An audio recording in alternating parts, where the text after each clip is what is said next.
daydream. One of the many questions that I receive is, LaDale, how do I get into those rooms? Well, this interview series is just for you. So welcome to the room. We on now. They respect us cause we on now. Money up, run the whole town, don't we? This power money can't slow down. Money won't slow down. Ooh, we doing a lot. How we got on top. How we got on the top. Network and hustle.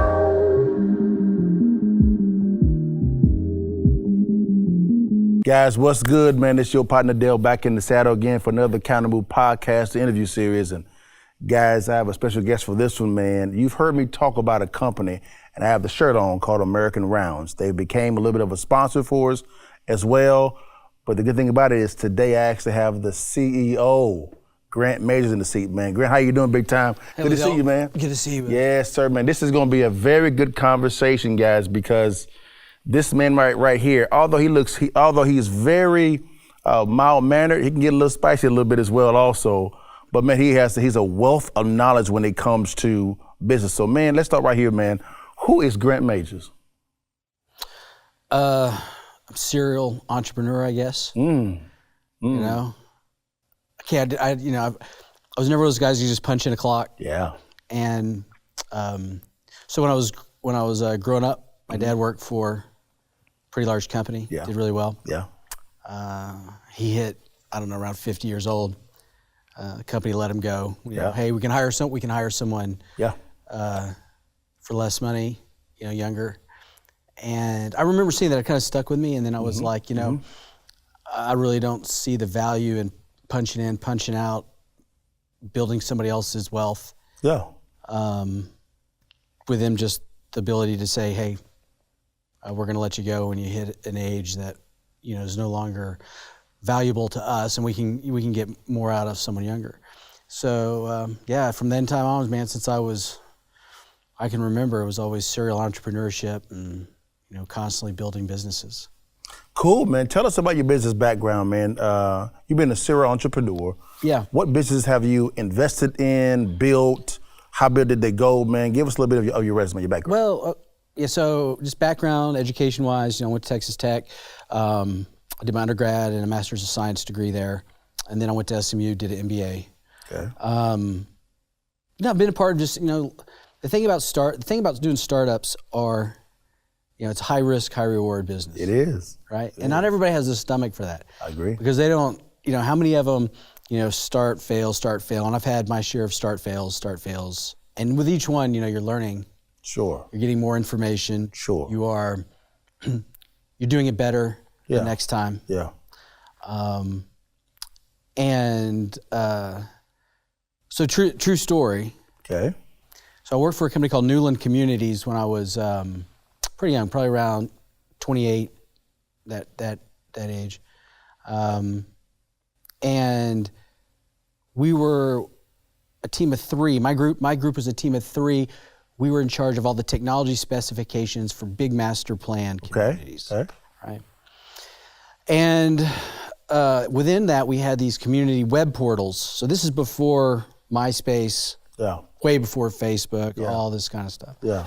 So we had these community web portals, with message boards and RSS news feeds. Yeah, and I mean, so if you were back in the day, you kind of remember when that stuff was just developing. Yeah. So we were doing that.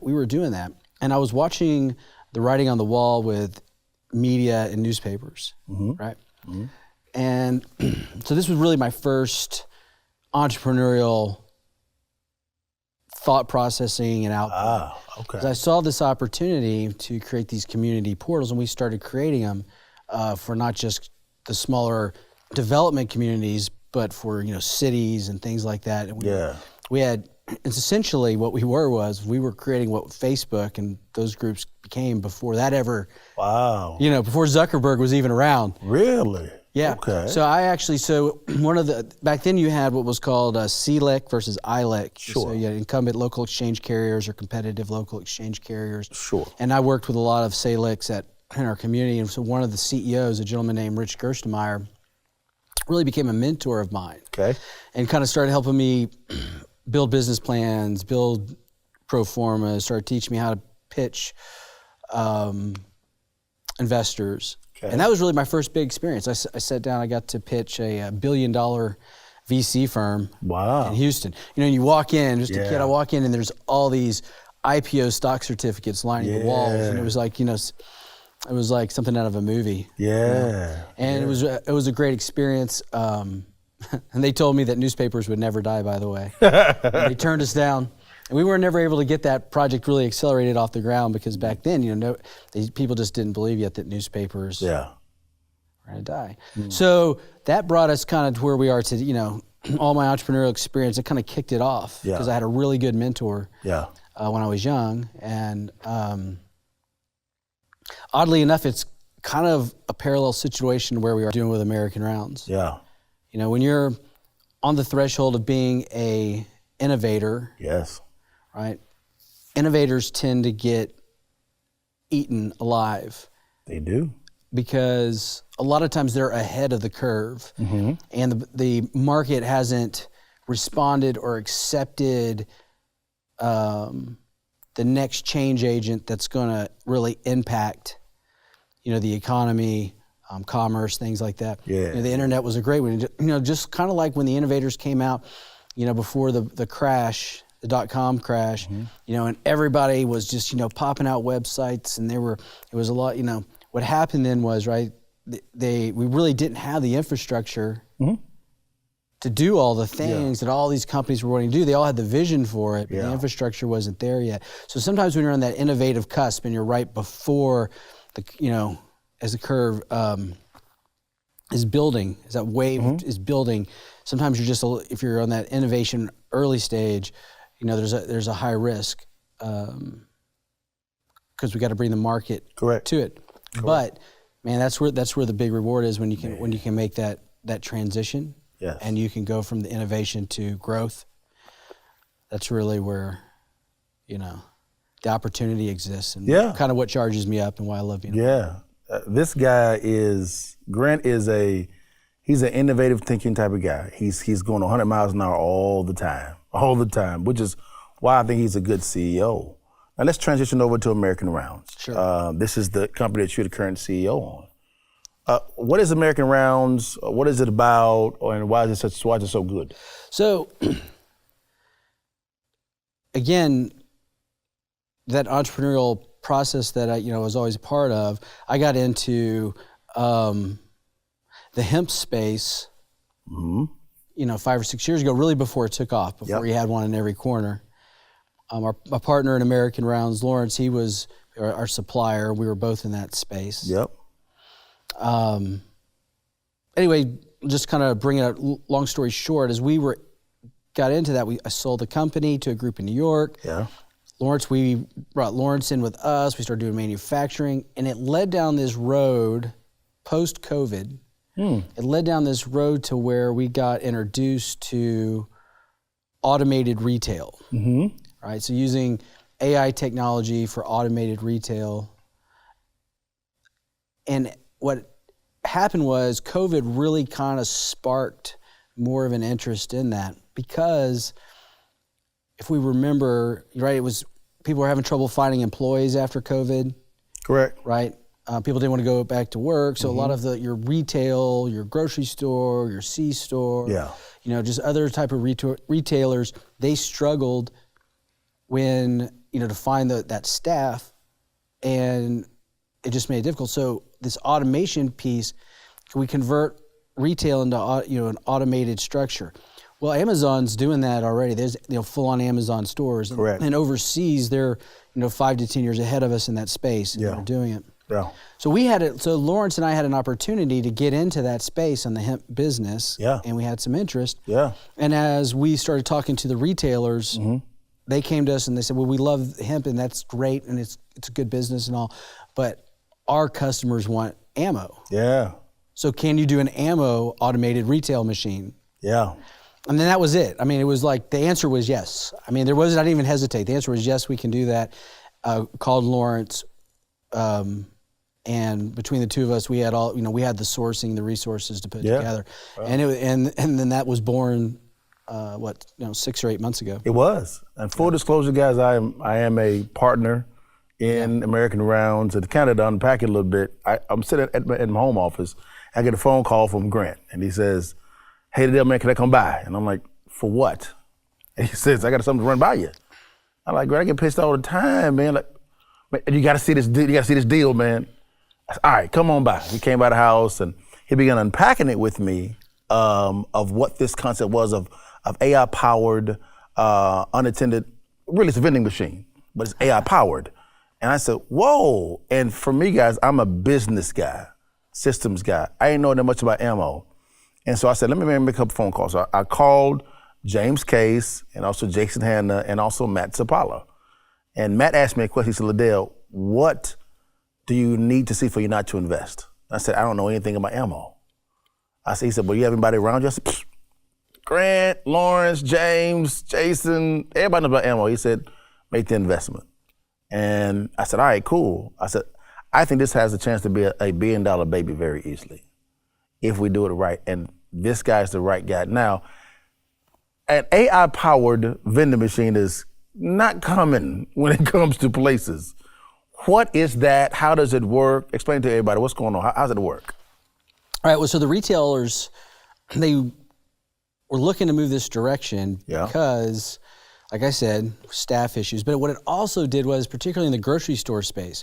So in the grocery store space, we can take somebody like a Walmart, and you look at their model. Yeah. They've got groceries on one side, they got different hardline type products on the other side, everything from automotive to toys, to household items, and they also happen to have outdoors, right? So they're carrying ammo, fishing, and so a lot of these grocery stores in various towns, their biggest competitors, Walmart's sitting there. Correct. So the retailer is looking at, okay, how do I diversify my product line? Yeah. Right. Without increasing staff. Yeah. And drive more traffic into my store. Sure. And so for a lot of these retailers, they're in hunting communities. They're a little bit more rural. Sure. And they're like, man, that's where the whole idea of ammo coming into that, right, was to compete with that outdoors retailer and be more competitive with like a Walmart. So the machine concept was brought to us for that purpose, we started launching the machines. Obviously, the number one question when you start thinking about, okay, we're going to have an unattended, automated retail machine, which is really, like you said, a very high-end, a high-end vending machine. Yes. Kind of like what we see with, if you go to the movies now with the Cokes and you can select all your different flavors and blends, so think about that kind of high-end machine. Well, the first thing that came to our mind and everybody asked was, is this legal? Yes. Can we do that? Can we even sell that, So that was the first, the first thought. It really wasn't the technology of the machine. The technology of the machine is there. It's been used for a lot of different things. Yeah. They've been around for, quite a while. It was really COVID again driving it to the retailer now. But is it legal? So, and the answer was, well, it depends. Yeah. The answer from a standpoint of selling ammo, yes, it's legal. Yeah. But there are qualifiers to that to ensure that it's legal. Sure. For instance, roughly around 80-85% of the states, it might be a little bit higher than that, do not require what's called an FFL license to sell ammo. Okay. Right. So that means you can, as long as you're not importing ammunition, but just as domestic sales, you are able to sell ammunition as a retailer. Yeah. And so that was one qualifier. Great. Yeah. We can check that. We can check that box. B was so what are the age requirements? So in most states, again, it depends. In most states, state by state, it's 18 for shotgun and rifle. Basically, you're hunting. and then 21 for handgun. Yeah. But that can even vary between states. So for instance, like in Alabama, you'd be 21 for 9mm or 22 rounds even. Yeah. So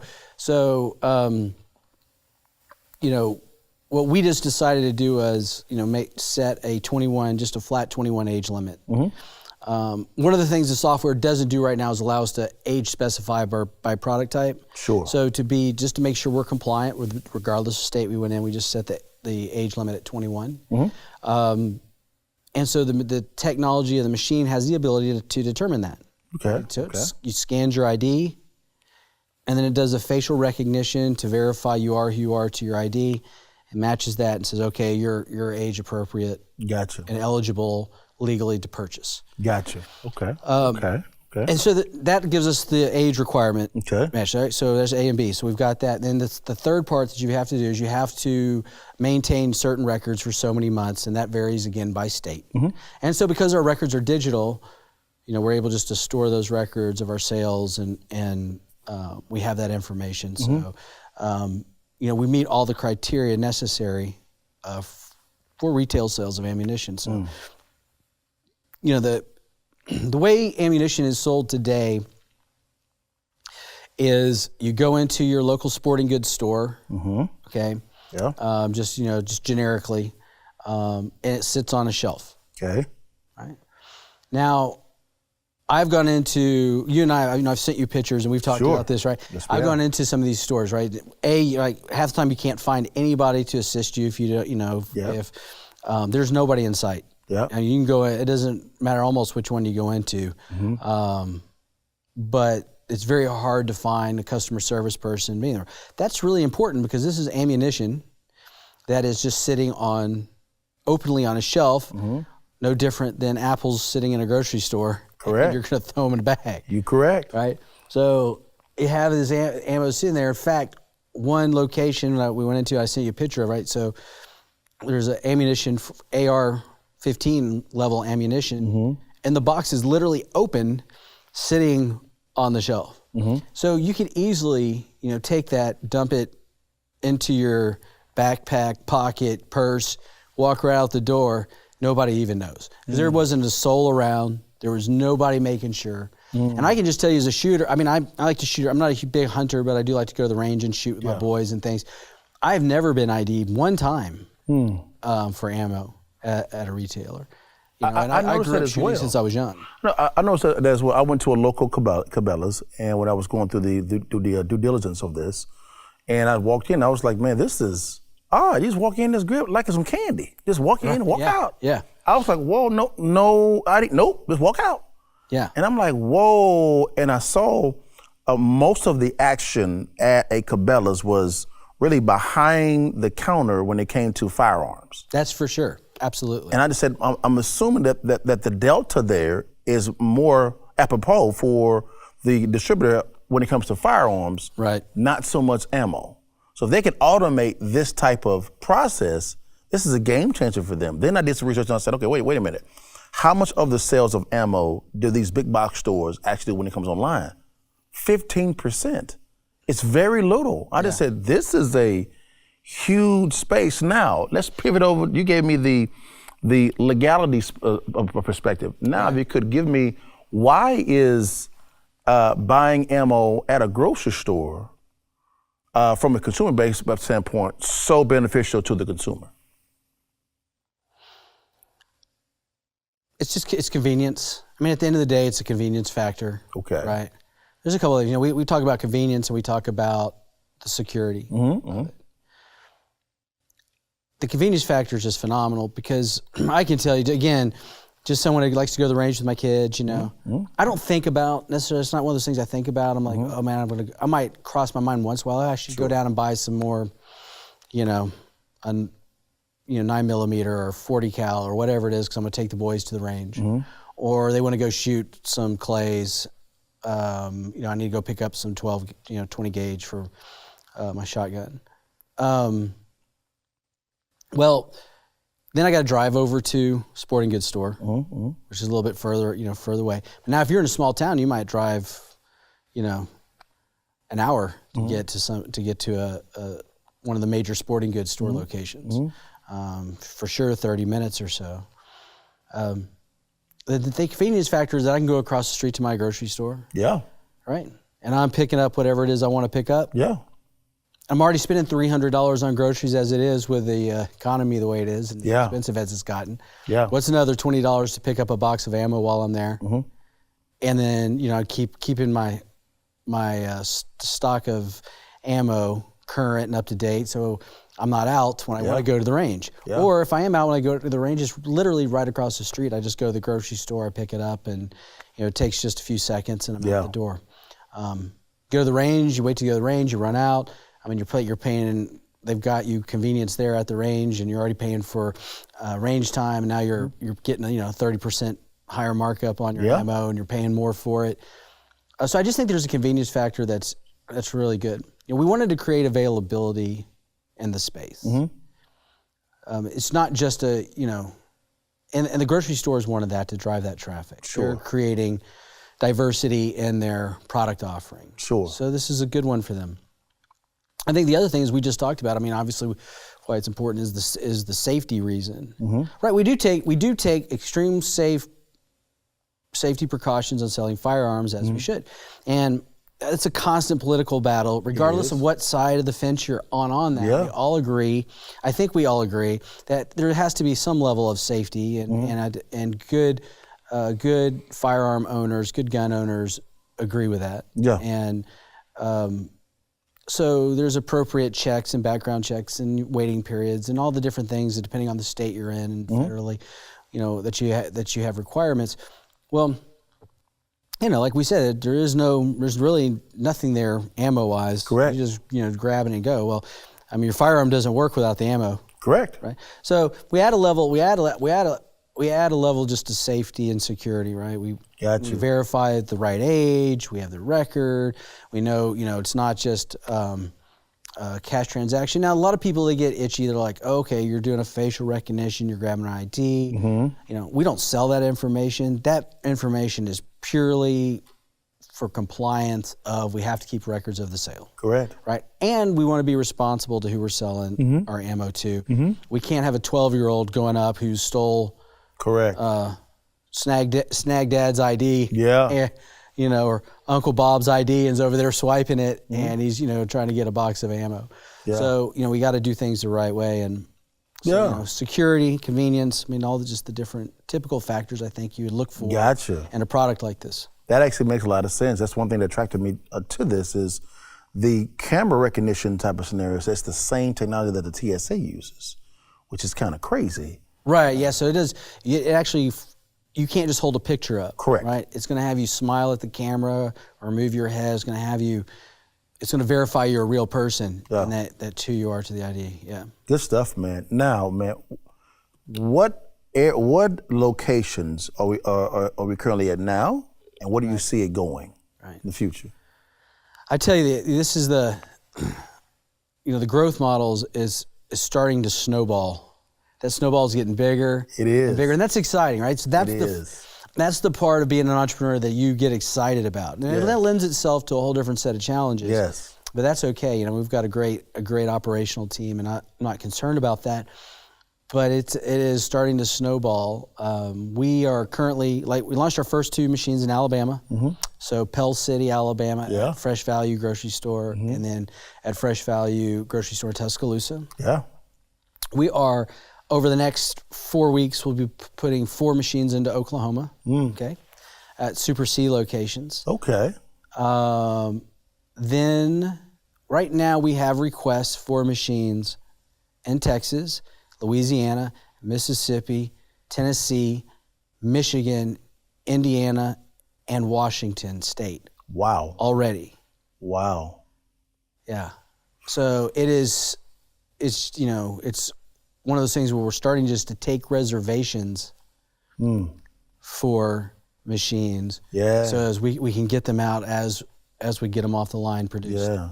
And obviously it's where my partners come into play to help us. Yes. Financially make that viable, That is fund correct. that, and get that scale the company the appropriate way. When you've got to have that, and that's obviously maybe the tougher part than actually getting them produced. Yeah, I don't think it'd be that tough because it's so much value there. Yeah. Safety, convenience, and there's an appetite from a consumer-based standpoint. Yeah. In the next 12, 24 to 36 months, how many locations do you think that will actually be in?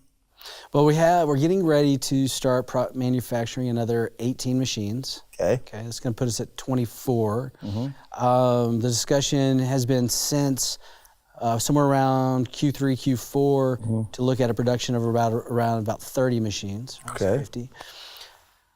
We are anticipating reservations for over 300 machines by the end of March. So, and hopefully to be able to roll out somewhere between 50 and 100 machines this year. And then, and just keep it going, just keep it moving. And, if in 18 months we could have, 150 machines, I think that would be a huge, huge win. What valuation do you see this company getting to in the next 24, 36 months? Oh, from a valuation standpoint? Yeah. That's valuation, really early stage money, pre-money valuations are, they're projections. Sure. They're hard. You're looking at a lot of industry comparisons and things like that to create that value. And early stage money valuations can be just as tricky because you're still projecting a degree of scale and a buy-in. Correct. One of the things that we've learned in this is that there's a learning curve with the technology. Correct. Right? So people are, they will go out, they'll buy, ammo right out off the shelf, but getting them to think, oh, I'm at the grocery store, I can pick up some ammo, and I go to the screen and I touch it, and there's still a little bit of a technology transition. Remembering, it's at the grocery store, I can grab it there. So a lot of that marketing and that push, will escalate sales over time. So, I think I'd be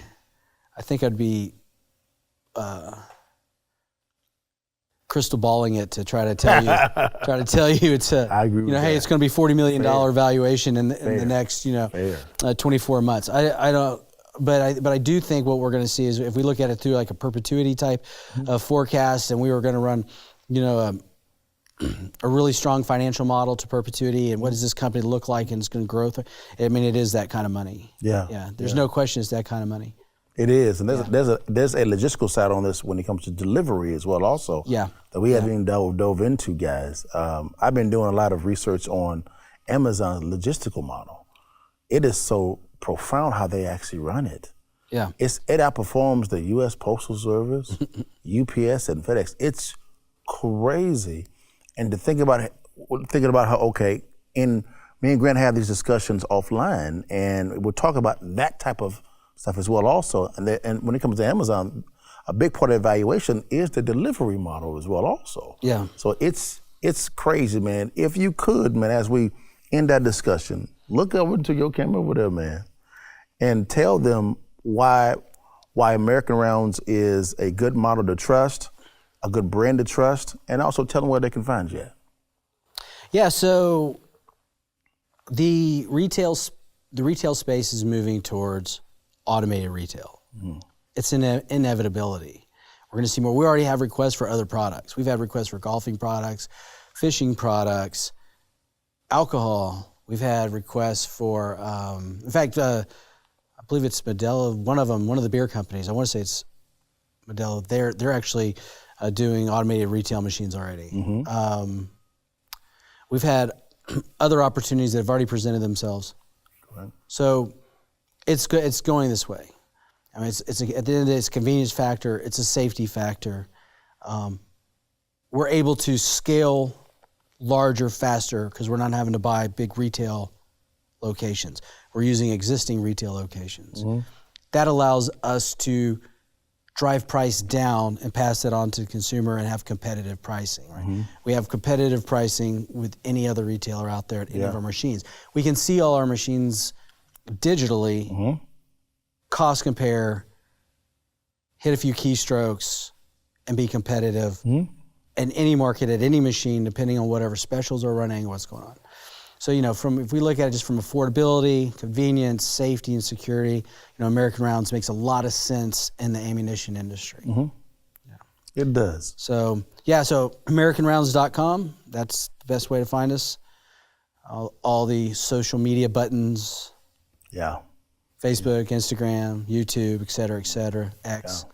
All those are on there linked up, and you can follow us. And we just appreciate the support, appreciate the time today. For sure, man. Yeah. Man, this has been a great conversation. I told you this is going to be really good.